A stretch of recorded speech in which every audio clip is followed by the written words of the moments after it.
यशिका की बात सुनकर कियान ने उसे अजीब नजरों से देखा, जैसे उसके सामने खड़ी लेडी मेंटली डिस्टर्ब हो। तो वहीं बाकी सभी जो उन्हें छुप छुप कर देख रही थी, सब ने अपना माथा पीट लिया। तभी कियान ने उसकी बात पर कहा, तुम लोगों ने मुझे ये पूछने के लिए यहाँ बुलाया था? उसकी आवाज सख्त थी।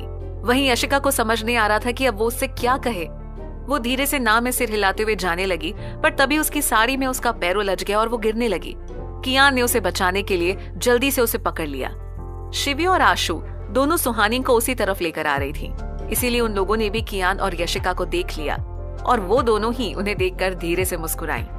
वहीं सुहानी आंखें बड़ी किए और मुंह खोले दोनों को देख रही थी। शिवी और आशु ने एक दूसरे को इशारे किए और एक साथ बोली, कितने अच्छे लग रहे हैं ना ये दोनों साथ में। उनकी बात सुनकर सुहानी ने कनखियों से शिवी को देखा पर कुछ कहा नहीं। उसके दिल में एक टीस सी हुई, कहीं कुछ चुभा, जिसकी एक झलक उसके चेहरे पर भी दिख रही थी।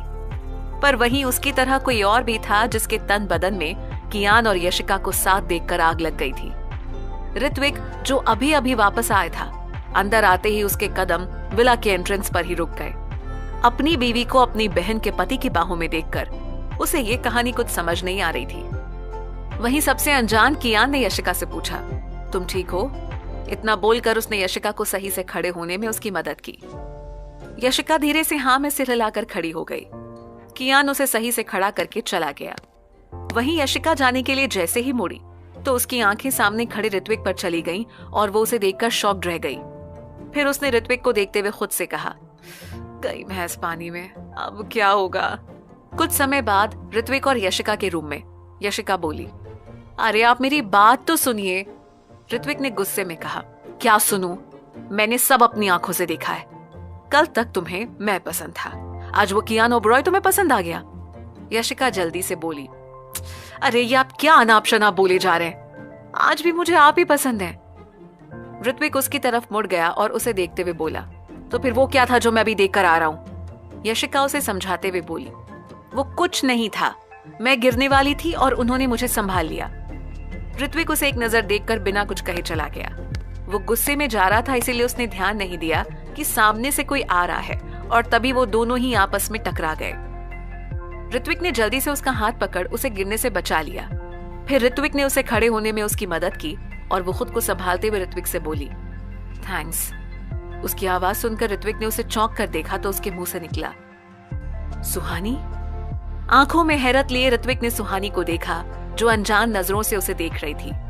सुहानी ने उसे देखते हुए सहजता से कहा, हम गलती से आपसे टकरा गए, हमने देखा नहीं, हमें माफ कर दीजिए। ऋत्विक की हैरत से बड़ी आंखों में भावनाएं उमड़ आई और उसकी आंखें आंसुओं से डबडबा गईं। उसके चेहरे का रंग कुछ बदल सा गया। दिल के किसी कोने में उसे ठंडक का एहसास हुआ। उसके अंदर भरी नफरत एक बार फिर हमदर्दी और प्यार में बदल गई। आज उसकी आरू उसके सामने खड़ी थी।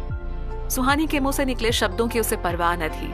वो तो अपनी आरू को अपने सामने देखकर सब भूल गया। उसने बिना एक पल की देरी किए सुहानी को अपनी बाहों में समेट लिया। भावनाओं के जिस सागर को उसने अब तक अपनी आंखों में कैद कर रखा था, वो अब सारे बांध तोड़कर बह निकला। ऋत्विक के सुहानी को गले लगाते ही वो ठिठक सी गई। उसने ऋत्विक से दूर होना भी चाहा, पर एक एहसास जिसका सही मतलब भी उसे नहीं पता था, उस एहसास ने उसे रुकने के लिए मजबूर कर दिया। पता नहीं क्यों, पर आज सुहानी को भी तीसरी बार अपनेपन का एहसास हुआ था। उसके भी बेचैन दिल को सुकून मिला था। सुहानी ने अपनी आंखों को बंद किया तो एक तेज बिजली के झटके जैसा उससे अपने दिमाग में कुछ महसूस हुआ।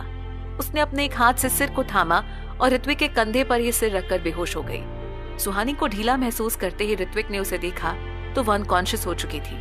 ऋत्विक कुछ समझ पाता उससे पहले ही कियान उनके पास आ गया। वो दोनों के ही पीछे खड़ा था और उसने सब देख लिया। सुहानी के बेहोश होने से वो समझ गया था कि ऋत्विक से जुड़े उसके एहसासों ने उसके मन में कुछ सवाल उठाए थे, जिनके जवाब की तलाश में ही वो होश खो बैठी और बेहोश हो गई। उसने पास आकर सुहानी को अपनी बाहों में उठा लिया और उसके रूम की तरफ बढ़ गया। ऋत्विक खुद को उसके पीछे जाने से रोक नहीं पाया। वो भी उसके पीछे पीछे उसके रूम में आ गया। कियान सुहानी को बेड पर लेटाकर ब्लैंकेट से ढककर पीछे मुड़ा तो उसका सामना ऋत्विक से हुआ, जिसकी आंखों में सवाल ही सवाल थे और उन सवालों का जवाब वो कियान से मांग रहा था। कियान ने एक नजर बेहोश पड़ी सुहानी को देखा और बिना कुछ बोले बाहर निकल गया। ऋत्विक भी उसके पीछे चला गया और रूम से निकलते ही बोला, तुम जानते हो कि मैं क्या जानना चाहता हूँ, तो फिर तुम मुंह फेर कर क्यों जा रहे हो? मुझे बताओ ये सब क्या हो रहा है? उसकी बात सुनकर कियान के कदम रुक गए और वो पलटते हुए बोला, she has lost her memory once again. What? Ritwik ने उसकी आंखों में देखते हुए हैरानी से कहा। कियान ने उसे अभी तक की सारी कहानी सुनाई। गुस्सा ऋत्विक को भी बहुत आया। आखिर रुद्राक्ष उसकी बहन के साथ ऐसा कैसे कर सकता है?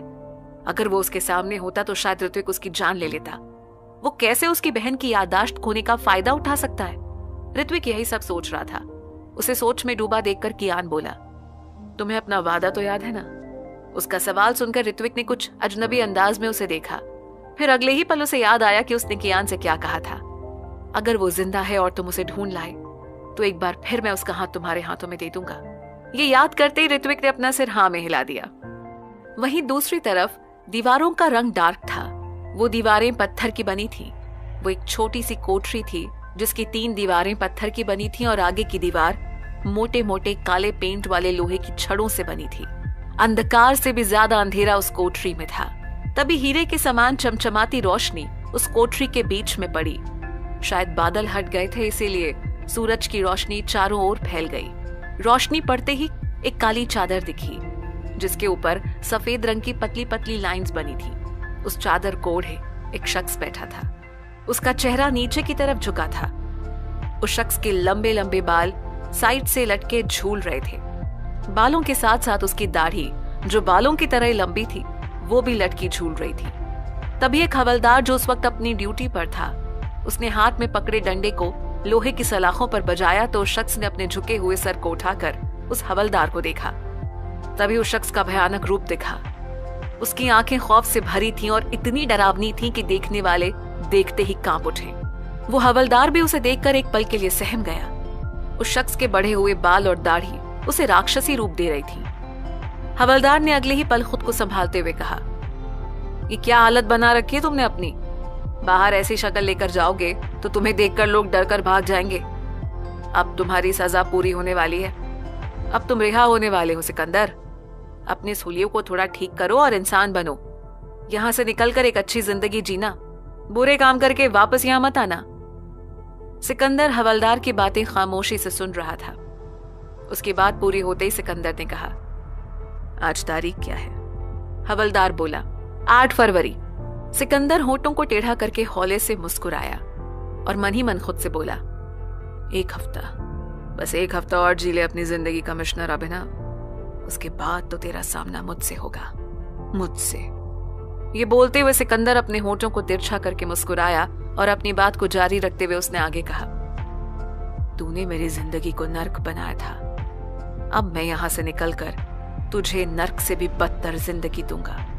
तूने मुझे 20 साल की सजा दी। इन 20 सालों में मैंने तुझे 20,000 तरह से मारने के तरीके सोचे हैं। तेरी मौत ऐसी होगी कि चील कौवे भी तेरी लाश खाने से मना कर देंगे। उसकी आंखों में अभिनव के लिए बेहद नफरत और गुस्सा भरा था। उसका शरीर गुस्से से जल रहा था। उसी रात विला में सब तैयारियां हो चुकी थी। शादी के फंक्शंस कल से शुरू होने थे। सभी हॉल में बैठे थे सिवाय कियान और सुहानी के। तभी रेहान ने ऋत्विक को देखा जो अपने फोन में घुसा हुआ था। शायद वो किसी साइट पर कुछ पढ़ रहा था। रेहान उसे देखकर ऐसे मुस्कुराया मानो उसके दिमाग में कुछ खुराफात चल रही हो। फिर उसने इधर उधर देखा तो उसे रचित आता देखा। रेहान ने उसे देखते हुए कहा, रचित इधर आना। रेहान के बुलाने पर रचित उसके पास आकर बोला, जी अंकल। रेहान ने थोड़ी तेज आवाज में सबको सुनाते हुए उसे कहा, क्या अंकल अंकल बोलता है? अबे अंकल नहीं, डैड बोला कर मुझे, डैड। उसने जैसा सोचा था सबका ध्यान उसकी बात सुनकर उस पर गया और सभी उसे देखने लगे। ऋत्विक ने उसकी बात पर उसे घूर कर देखा तो वहीं रचित उसे अजीब नजरों से देख रहा था और बाकी सभी उन्हें सवालिया नजरों से देख रहे थे। ऋत्विक को कनखियों से देखते हुए रेहान आगे बोला, हाँ सही सुना तूने, आज से मुझे डैड ही कहना। वो क्या है ना, जब तेरे आने की खबर मिली थी तो सबसे पहले बधाई मुझे ही दी गई थी। कांग्रेचुलेशन, आप पापा बनने वाले। ये बोलने वाली पता है कौन थी? तेरी खुद की बुआ। सब उसकी बातें सुन रहे थे। नई जनरेशन उसकी बातें सुनकर हैरान थी तो वही पुरानी जनरेशन के लोग उन दिनों को याद करके मंद मंद मुस्कुराए जा रहे थे। वहीं ऋत्विक मुट्ठी को भींचे रेहान की बातें सुन रहा था। रेहान अपनी बात जारी रखते हुए आगे बोला, पूरा 1 महीना मैंने तेरा और तेरी माँ का ख्याल रखा, तेरा बाप बनकर। क्यों यशिका, सही कहा ना? रेहान ने यशिका की तरफ देखते हुए पूछा तो यशिका मन ही मन बोली, क्या जीजू, क्यों आग में पेट्रोल डाल रहे हो? वैसे भी कल की आग अभी तक बुझी नहीं है। वहीं रेहान अपनी ही धुन में आगे बोला, मैं तेरी माँ को एक कदम चलने भी नहीं देता था। पूरा दिन उसे गोद में उठाए इधर से उधर, कभी नीचे तो कभी ऊपर, मैं ही ले जाता था। शिवी मुस्कुराते हुए खुद से बोली, ये पक्का आज यशिका का डाइवोर्स करवा कर ही मानेंगे। तो वही यशिका घबराहट में अपने हाथों को मसले जा रही थी। रेहान की बात सुनकर अब सभी धीरे धीरे हंस रहे थे। सामने खड़ा रचित भी सारा मामला समझते हुए खुद से बोला, तो ये सब डैड को चिढ़ाने के लिए कर रहे हैं आप? कमाल है राठौड़ अंकल, इस उम्र में भी एक दूसरे को टीज करना नहीं छोड़ते आप लोग। स्टेयर से उतर रहे कियान ने भी रेहान की बातें सुनी और मन ही मन खुद से बोला, सही है, थोड़ा और जला इस साले को। वहीं रेहान ने आगे कहा, पता है कितना प्यार करता था मैं तुम दोनों से, और तेरा ये बाप, ये तो बस एक कोने में खड़ा तमाशा देखता रहता था। इसे रत्ती भर भी परवाह नहीं थी तेरी और तेरी माँ की। तो अब से नो अंकल, ओनली डैड, समझ गया ना? रेहान की बात पर रचित ने भी धीरे से हाँ में सिर हिला दिया।